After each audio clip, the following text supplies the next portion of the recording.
Hello friends, welcome to my channel MM institution. This is Moral. আশা করি তোমরা খুব ভালো আছো। আজকে টপিক হলো এফইজি শর্ট নোটস প্লাস বড নোটস অল কভার করে দেবো। প্রথমত বলি, আজকের ভিডিওটি অনেকটা বড় হবে, কারণ আমি আমার সাজেশনে যা যা ইম্পর্টেন্ট প্রশ্ন ছিল আমি সব কভার করে দেবো। আমি বলেছিলাম যে আমি তিনটে চ্যাপ্টার খুব ভালো করে দেখতে বলেছিলাম।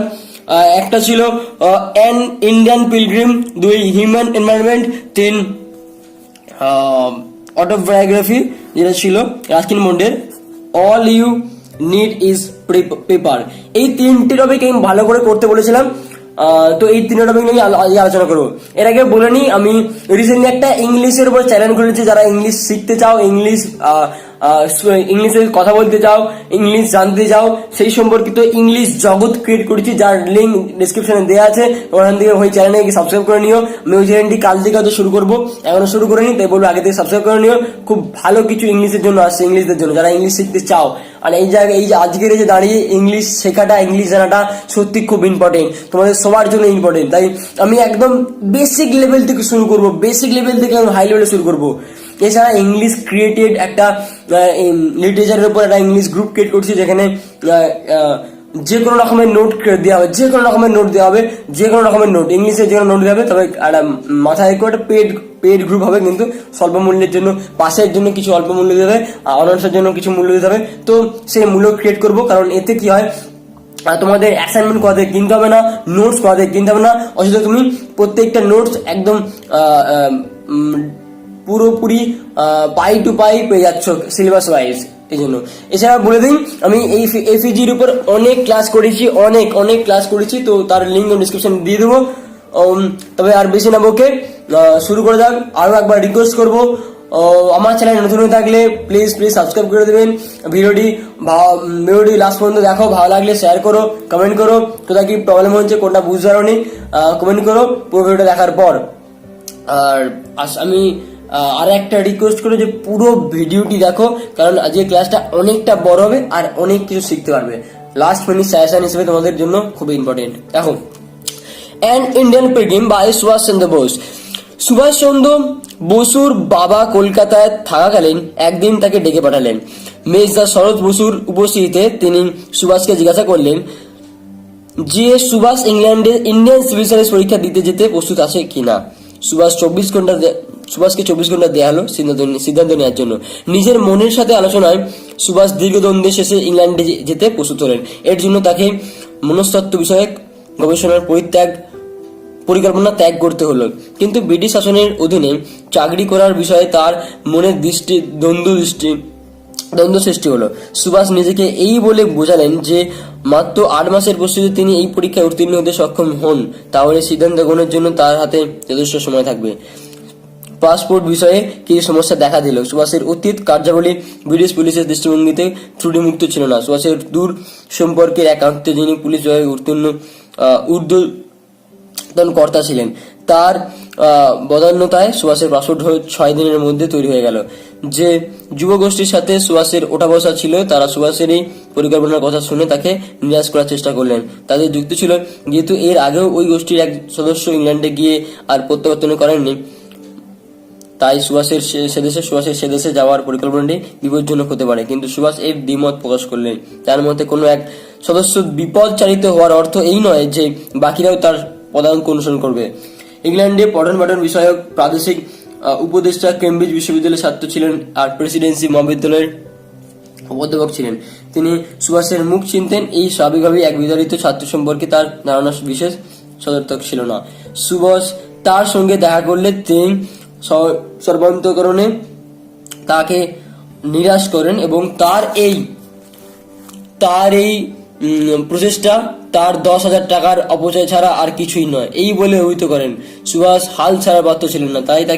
তাই তিনি তাকে মুখের উপর এই বলে জোর দেন যে তার বাবা চান তিনি এই 10,000 টাকা অপচয় করবেন, তাই তিনি ইংল্যান্ডে যাবেন। সম্পূর্ণ নিজের উপর ভরসা করে সুভাষ 1911 সালে 15 আগস্ট সমুদ্র পথে ইংল্যান্ডে যাত্রা করেন। তাহলে তোমাদের টপিকটা ছিল শুধুমাত্র টপিকটা ছিল ইংল্যান্ডে যাওয়ার টপিক নিয়ে জাস্ট তোমাদের এইটুকু টপিক আছে যে ইংল্যান্ডে যাওয়া থেকে আগের মুহূর্ত আর ইংল্যান্ডে যাওয়া পর্যন্ত এইটুকু একটা ছোট্ট টপিক তোমাদের সিলেবাসে দিয়েছে। যদিও এটা একটা অটোবায়োগ্রাফি অনেক বড় টপিক, তাও তোমাদের সিলেবাসে ছোট্ট দিয়েছে, তাই খুব বেশি প্রবলেম হবে না। দেখে না, ফার্স্ট প্রশ্ন হচ্ছে discuss how Subhash Chandra Bose overcome all the obstacle regarding his mission to sit for the ICS examination in England. প্রশ্ন হচ্ছে যে কি করে কি অবস্টাকেল কি প্রবলেম ফেস করতে হয়েছিল রিগার্ডিং হিজ মিশন, তার যাওয়া নিয়ে, তার মিশন নিয়ে, ICS এক্সামিনেশন মিশন নিয়ে। তো অ্যান্সার দেখো, Subhash face multiple obstacle regarding his mission to sit for ICS examination in England. সুভাষকে অনেক অবস্টাকেল ফেস করতে হয়েছে, তার মধ্যে ফার্স্টলি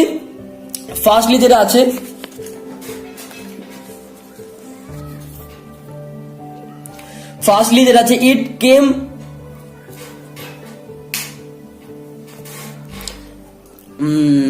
লাইটটা জ্বালা হয়নি।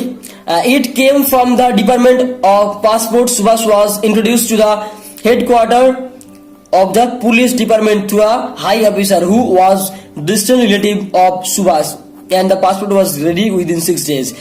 ফার্স্ট এটা সুভাষের এখানে যে ফার্স্ট পাসপোর্টের বিষয়ে কি সমস্যা দেখা দিল, কিন্তু তার অতীত কার্যাবলী পুলিশ দৃষ্টিভঙ্গিতে তুলনীত ছিল না, কিন্তু সুভাষের দূর সম্পর্কে এক অতীত পুলিশ বিভাগের কর্তা ছিলেন, তারই খাতিরে তারই বদান্যতায় সে 6 দিনের মধ্যে পেয়ে যায়। নেক্সট কি হলো, second obstacle came from the group, সদস্য গোষ্ঠী, যেটা সদস্যের উপর যে গোষ্ঠীর সাথে সুভাষের অনাবস্থা ছিল, সুভাষের পরিকল্পনা তার শুনে তার নিরাশ করার চেষ্টা করলেন।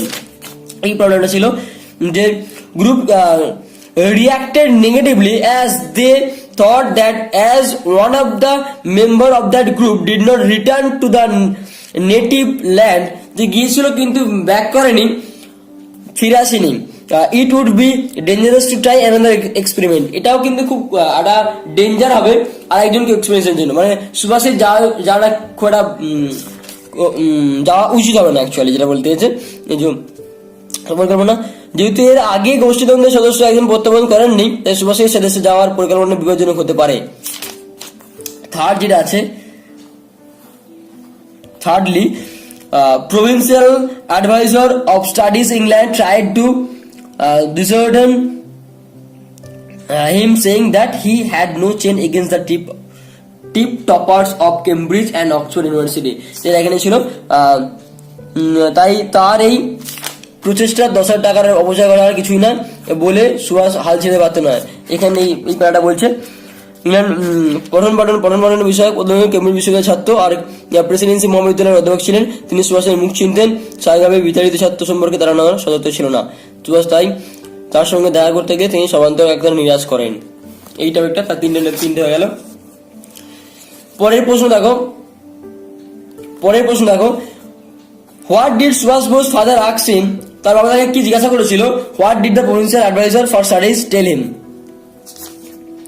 Subhash father asked him to decide, তার বাবা তাকে ডিসাইড করতে বলেছিল উইদিন 24 আওয়ার্স, 24 ঘন্টার মধ্যে তাকে সিদ্ধান্ত নেওয়ার জন্য 24 আওয়ার্সের মধ্যে সিদ্ধান্ত নিতে হবে whether he would like to go England to sit IAS examination next year। পরের বছর 24 ঘন্টার মধ্যে সিদ্ধান্ত নিতে, পরের বছর সে যাচ্ছে কিনা, IAS পরীক্ষা বসছে কিনা। পরেরটা, provincial advisor for Subhash England knew him by face, did not have any high opinion about him as he was professor of Cambridge Presidency College and Subhash was an expert student of that Cambridge। Say Cambridge অধ্যাপক, Presidency কলেজের অধ্যাপক ছিলেন, কেমব্রিজের পড়ুয়া ছিলেন, কিন্তু সুভাষ কি ছিল, Subhash was an expelled student of that college. তাই অ্যাডভাইস কি দিয়েছিল, saying that he had no against tip toppers of the Cambridge and Oxford university, he stern 1000 rupees over going to be drained. এই যে 25,000 টাকা, শুধুমাত্র এইটুকু বলেছিল যে 10,000 টাকা অপচয় ছাড়া কিছুই না, কিন্তু সুভাষ ছেড়ে দিতে বাধ্য ছিলেন না। নেক্সট প্রশ্ন হচ্ছে, what was the author asked to decide 24 hours and in pilgrim, how did the group reacted other visit to England। তোমরা দেখতে পাচ্ছ কত ছোট, সে একই প্রশ্ন বারবার আসছে যে হোয়াট ওয়াজ দ্য অথর, লেখক কি ডিসাইড করতে পারে, কি ডিসাইড করার জন্য 24 ঘন্টা নিয়েছিল, কত সহজ। এন্ড দ্য গ্রুপ, এই গোষ্ঠী তার তার এই এই সিদ্ধান্তে কত কিরকম রিয়াক্ট করেছিল, অবশ্যই নেগেটিভ রিয়াক্ট করেছিল। And what was the authors comment on this, এবং সে তার এবারে অথর লেখকের রিয়াকশন কি ছিল, লেখকের রিয়াকশন এরকম ছিল যে লেখাই আছে সুন্দর করে, কিন্তু সুভাষ এর দ্বিমত প্রকাশ করেন। তো সুভাষ এর দ্বিমত প্রকাশ করেন, সুন্দর করে লেখাই আছে, তাহলে এটাও সহজ, কোনো রকম প্রবলেম নেই, কতটা সহজ, শুধুই তোমরা ভয় পাও। নেক্সট প্রশ্ন, what did Subhash Chandra Bose think about his joining Indian civil service, and who did the consult before taking a decision about going to England, and did consult and influence him? বলছে what did Subhash Chandra Bose think, কি ভাবছিল joining সম্পর্কে। The decision to sit for the examination was not very easy for Subhash চন্দ্র, খুব সহজ ছিল না। For this he had to leave behind the carefully laid plan of research psychology, তাহলে এখানে তোমার বলে দিয়েছে যে তো পরিত্যাগ করতে হবে, যদি এর জন্য তাকে মনস্তত্ব যেহেতু কঠিন ছিল, এক্সাম যেহেতু কঠিন ছিল, তার জন্য তাকে এই মনস্তত্ব বিষয়ক যে মনস্তত্ব বিষয়ক গবেষণা রিসার্চ করছিল সেটাকে ছাড়তে হবে। Moreover never dream of taking a job under British rule, এছাড়াও ব্রিটিশের নিচে আন্ডারে কাজ করা যাবে না। But he decided to go consideration that he would not pass the on a social, যদি না সে বলেছে সাচ আ শর্ট টাইম, যদি না সে 8 মাসের মধ্যে পাস করতে না পারে, তাহলে 8 মাসের মধ্যে পাস করতে পারলে সে পরে অনেকটা সিদ্ধান্ত নেওয়ার জন্য অনেকটা সময় পাবে। সুভাষ কনসাল্টেড আ গ্রুপ সেই আসছে same position, group negatively as the thought one of the members of group did not return to B registered in the experiment. Same প্রশ্ন সেম টপিক, আমি আবার বলছি খুবই সহজ, কিচ্ছু নেই, খুবই সহজ, সেম টপিক সেম প্রশ্ন, তাহলে দেখতে পাচ্ছ কতটা সহজ। আথার ডিড নট কি, আথার রিয়াকশন কি ছিল, Arthur did not agree with the group, সুন্দর করে বলে দিয়েছে যে সুভাষ এর দ্বিমত প্রকাশ করেন। তো সেম প্রশ্ন, কোনো প্রবলেমই নেই, খুবই সহজ। এছাড়া দেখো 6 মার্কসের জন্য সেম প্রশ্ন, একবারে সেই একই প্রশ্ন আসবে, বারবার দেখে নাও, বারবার একই প্রশ্ন আসবে। What did the provincial adviser tell Subhash Bose about Bose decision to sit ICS examination? তো সেম প্রশ্ন আসছে এখানে। এই প্যারাটা বলেছিল ইংল্যান্ডে পরমাণু বিষয়ে উপদেষ্টা কেমব্রিজ বিশ্ববিদ্যালয়ের ছাত্র ছিলেন এবং প্রেসিডেন্সি মহাবিদ্যালয়ের অধ্যাপক ছিলেন। এত ভালো একজন অধ্যাপক, এত কেমব্রিজের স্টুডেন্ট, তো তার কাছে আর সুভাষ কি ছিল, general student, Subhash compel student ছিল, কম্পেল, সেখানে তার জন্য খুবই কঠিন। এখানে ওই জন্য 10,000 টাকা নষ্ট করা ছাড়া আর কিছুই না, সুন্দর করে বলে দিচ্ছে, আগে আলোচনা করে দিয়েছে। তো এরপরে দেখো what happen Subhash visited the provincial advisor for the student England, যখন সে দেখা করতে গেলে তখন কি হয়েছিল কিছু, তার সুভাষ দেখা করতে গেলে সবান্তে তার নিরাশ করে দেন, তার মতে প্রচেষ্টা 10,000 টাকা অপচয় ছাড়া কিছুই না, এই বলে উদ্ধৃত করেন। সুভাষ কিন্তু হাজার যেতে পারতেন না। এই সেম বুঝল অ্যাডভাইজার ফর টেল হিম, এবং কি বলেছিল, ওই একই বলেছিল যে 10,000 টাকা অপচয় ছাড়া কিছুই না, সেম, কিচ্ছু নেই। এরপরে কি বলেছে, how did Subhash Chandra Bose become the overcome the obstacle his way, same এই ফার্স্ট টাইম আলোচনা করে দিচ্ছি কি করে অবস্টাকেল এবং কি অবস্টাকেল ছিল, এই first list second third obstacle ছিল, আর এসে পার করেছে, কিভাবে পার করেছে সেটাও সহজ, কোনো প্রবলেমই নেই।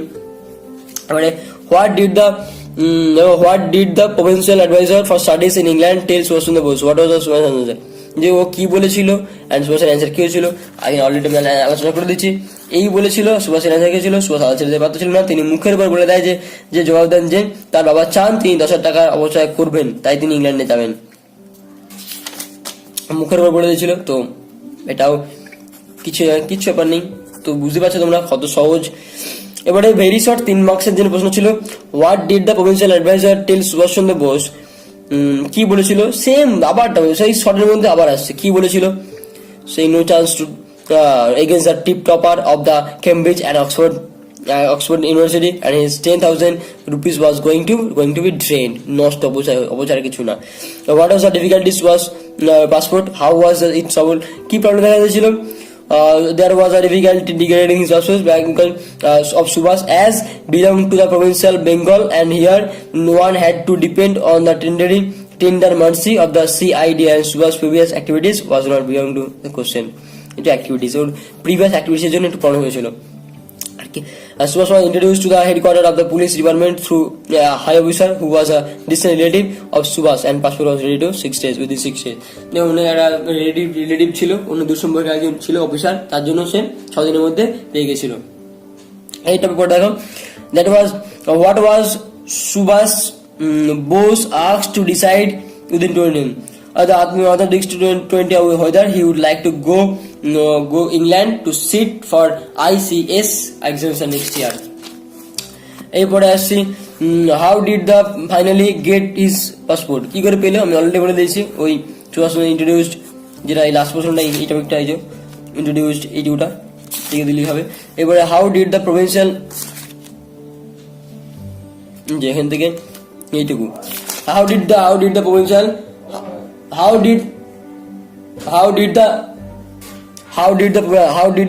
advisor treat Subhash Chandra Bose? এই সুভাষ চন্দ্র বোসের কি বলেছে, কিভাবে ট্রিট করেছিল? Provincial advisor treat Subhash Chandra very rudely and inhumanely manner, একটা বাজে ম্যানার করেছিল। তোমরা এখানে দেখতে পাচ্ছ, দেখিয়েছিল এখানে বাজে ম্যানার করেছিল, নিরাশ করে দিয়েছিল, সাধারণত তাকে নিরাশ করা হয়েছিল, তোমরা দেখতে পাচ্ছ এখানে। এরপর আছে provincial advisor for studies England tried to dishearten him and saying that he had no change against his street topper, the Cambridge and Oxford University, and 10,000 rupees were going to be trained.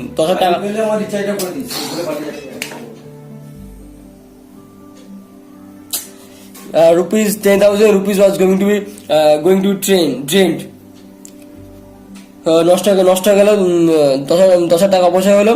এবং 6 নম্বর প্রশ্ন, what did Subhash Chandra Bose father asked him to do? What Subhash Chandra decided to? Subhash Bose father asked him to decide within 24 hours whether he would like to go to England and to sit for the ICS examination next year. আগে আমি আলোচনা করে দিচ্ছি, দেখতে পাচ্ছ সেই একই প্রশ্ন যে বারবার ফিরে আসছে। প্রভিন্সিয়াল অ্যাডভাইজার কি করেছিল, কি বলেছিল, সুভাষের রিয়াকশন কি ছিল, গোষ্ঠীর রিয়াকশন ছিল, গোষ্ঠী কি বলেছিল, সুভাষের মতামত কি ছিল, এবং এইটুকু একটা শর্ট অ্যান্সার। এই প্রশ্নগুলো যদি এইভাবে প্রত্যেকটা ক্লাস করানো যায়, তোমাদের সব ইজি হয়ে যাবে, সব ইজি। এই আজকে আমি এইটুকুই রাখছি, এইটুকুই একটার উপর দিয়ে ক্লাস করে দিলাম। নেক্সট আমি হিউম্যান এনভায়রনমেন্ট নয়তো all you need is paper, এটার উপর দিয়ে ক্লাস করে দিব। কোনো রকম প্রবলেম হলে আমাকে জানাও, আমি জানতে চাই তোমরা কতটা বুঝতে পারছো। তোমাদের বোঝাটা খুবই ইম্পর্টেন্ট। এইটুকু প্রত্যেকটা টপিক যদি এইভাবে বোঝানো যায় না, তোমাদের কিছু ক্লাসই লাগবে না, কিচ্ছু লাগবে না, ইজি হবে। তো শেষে বলবো, ভিডিওটি ভালো লাগলে লাইক করো, শেয়ার করে দিও। আমার চ্যানেল নতুন থাকলে সাবস্ক্রাইব করে দিও, আর আমার নতুন চ্যানেলটি ডিসক্রিপশন লিঙ্ক দেওয়া আছে, ওখানে সাবস্ক্রাইব করে দিও। পরীক্ষা এসে গেছে, ভালো করে পড়াশোনা করো। আর যদি এটি তো আমি করে দিলাম, এটা বুঝিয়ে দিলাম, যদি লাগে তো স্ক্রিনশট করে লিখে নিও, বা আমার এতে বলো। আমার ফেসবুক পেজ আছে, ফেসবুক গ্রুপ আছে, ওখানে জয়েন করে নিও, ওখান থেকে আমি দিয়ে দেবো। আমার ইনস্টাগ্রামে আছে, ইনস্টাগ্রামে খুবই এখন অ্যাক্টিভ, তো ইনস্টাগ্রামে আসো, আমাকে ফলো করো, ওখান থেকে নোটগুলো দিয়ে দেবো। যদি নোট লাগে, এই যদি পিকচার টিচার লাগে, এই পিকচার যদি লাগে আমাকে বলো, পাঠিয়ে দেবো। আর বলে দিই, এটা আমি হেল্প নিয়েছি সহপাঠী প্রকাশনী, বিবেকানন্দের লেখা এফিজি ফাউন্ডেশন, খুব ভালো বই। এটা আমি যারা কিনতে পারোনি তারা আমি বলবো কেনার দরকার নেই, আমি এখান থেকে দিয়ে দেবো। আমার যদি লাগে, তুমি যদি লাগে, কিছু নোট লাগে বললো, আমি এখান থেকে দিয়ে দেবো, কোনো রকম অসুবিধা নেই। তো এই ছিল রাষ্ট্র বলো, wish you all the best. এসে গেছে, ভালো করে পড়াশোনা করো, গিভ ইয়ার বেস্ট টু 100%।